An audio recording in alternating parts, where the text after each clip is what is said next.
welcome back to the deep dive. So today, we're diving into some pretty wild stuff, I gotta say. Donald Trump back in the White House.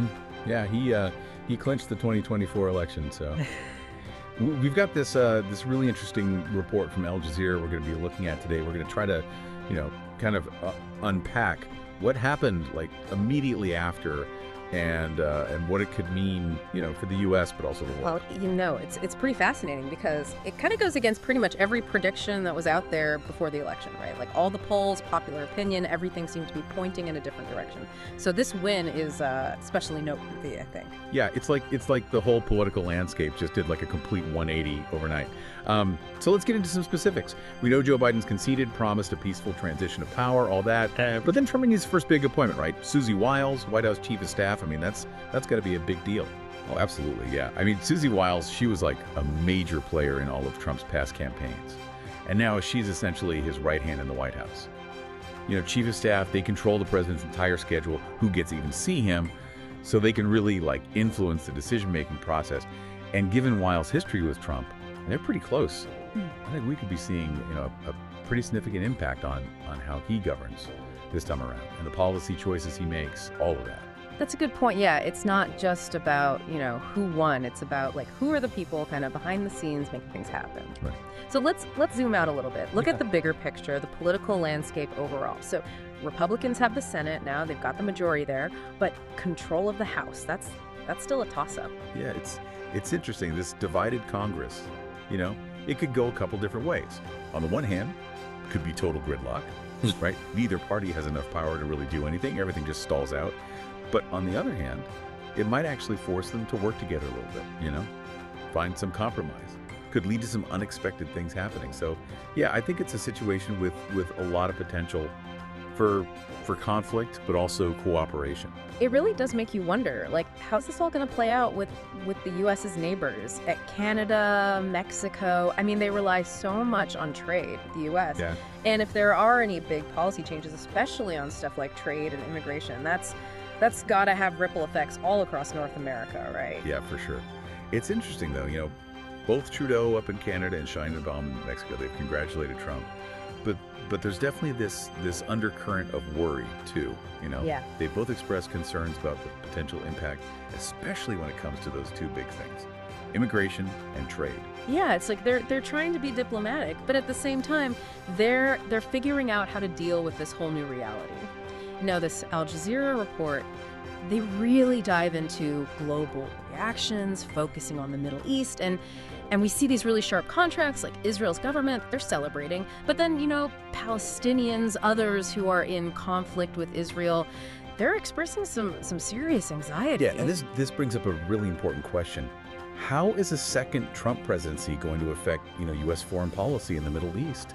I mean, his first term saw some pretty big changes there. And this win, well, it could mean even more unpredictable shifts. And you have to remember, this is a region with so many long-standing conflicts already. And Trump's approach, it could make things worse, or it could potentially open up some new possibilities for dialogue. It's just a really complex situation. Absolutely. And then shifting back to the U.S., we're seeing, this mix of anxiety, concern from certain groups, and we can't ignore the fact that there was this wave of racist text messages targeting black people right after the election. The NAACP, they've condemned it, obviously, calling for policies to actually, combat these systemic injustices. It's a pretty stark reminder of just how divided things still are in America. Yeah, for sure. And those divisions, they really come through in this story about Starr County, Texas. It's a historically Democratic area, but they actually flipped. They supported Trump. And when you listen to people like Jorge Bazan, Luis Meza, residents there, you get a sense of their struggles, their economic struggles, and this deep frustration with the Democratic Party. They feel like they've been left behind, costs are rising, everything's getting more expensive. And they're just looking for change. It doesn't matter which party it comes from. And this shift in Starr County, it might be like a small-scale version of something much bigger, like working-class voters all over feeling disillusioned, and just looking for something different. Yeah, it really seems like those economic anxieties played a huge role in this election. And it's going to be really interesting to see how that factors into the policies Trump actually pursues this time around. I mean, Elizabeth Warren's already urging Democrats to, embrace a more populist economic message and to really challenge Trump's agenda both in Congress and in the courts. Yeah, it definitely shows a sense of urgency there. Like they're realizing they need to connect with working class voters and offer some real solutions, to these economic challenges. Yeah, absolutely. Now, speaking of policies, one of Trump's biggest campaign promises was a much tougher approach to immigration. And we're already starting to see some movement in that direction with this Texas judge and their ruling against Biden's Keeping Families Together program. Right. And that ruling, it could be a sign of things to come, Yeah. Like potential roadblocks for other immigration policies that are already in place. Trump's focus on enforcement, it could have a huge impact on the lives of undocumented immigrants. Could see more deportations, stricter border control, all of that. And the economic side of it is already playing out too, like it's stock prices for those private contractors, those involved in immigration enforcement and detention facilities. They've jumped up since Trump won. Yeah, that's right. And it raises some pretty big questions, right?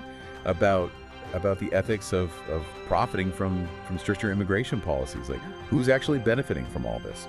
And what are the human costs? These are complicated issues. They need to be thought about carefully. Absolutely. There are still so many questions about all this. Like, what's going to happen with climate policy? I mean, we saw those climate activists projecting that warning on the Tower Bridge in London. And it shows, this global concern about his past stance on climate change. Right, yeah.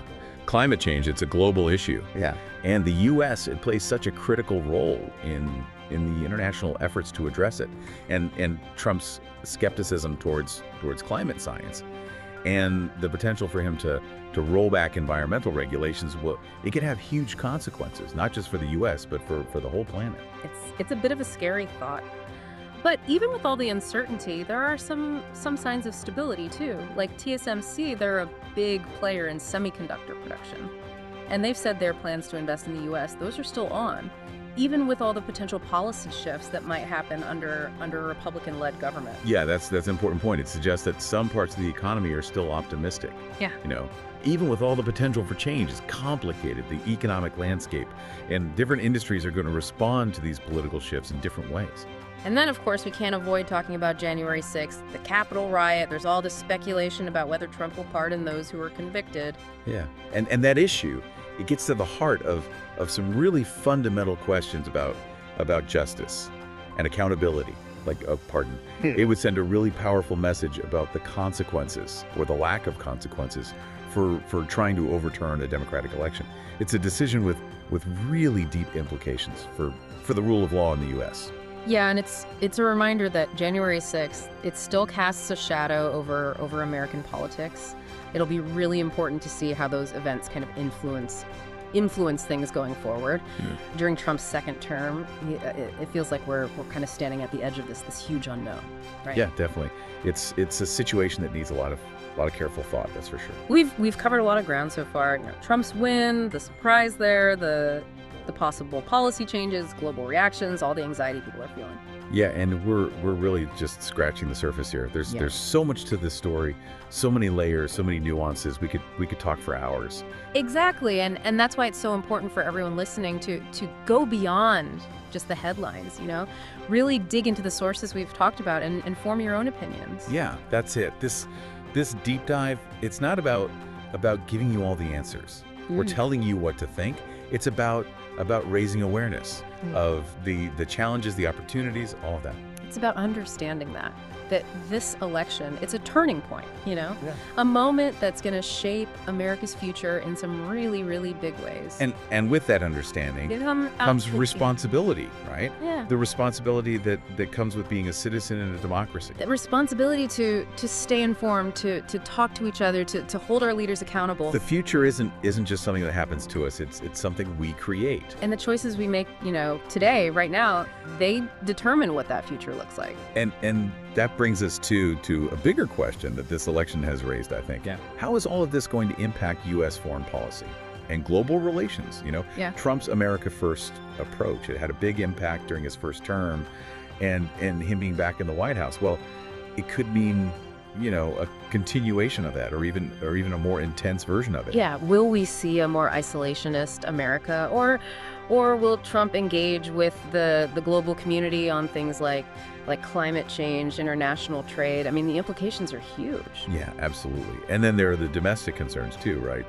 How are Trump's policies going to affect, the everyday lives of Americans, especially those from marginalized communities? His stance on immigration, healthcare, social justice, all of that, it sparked so much debate.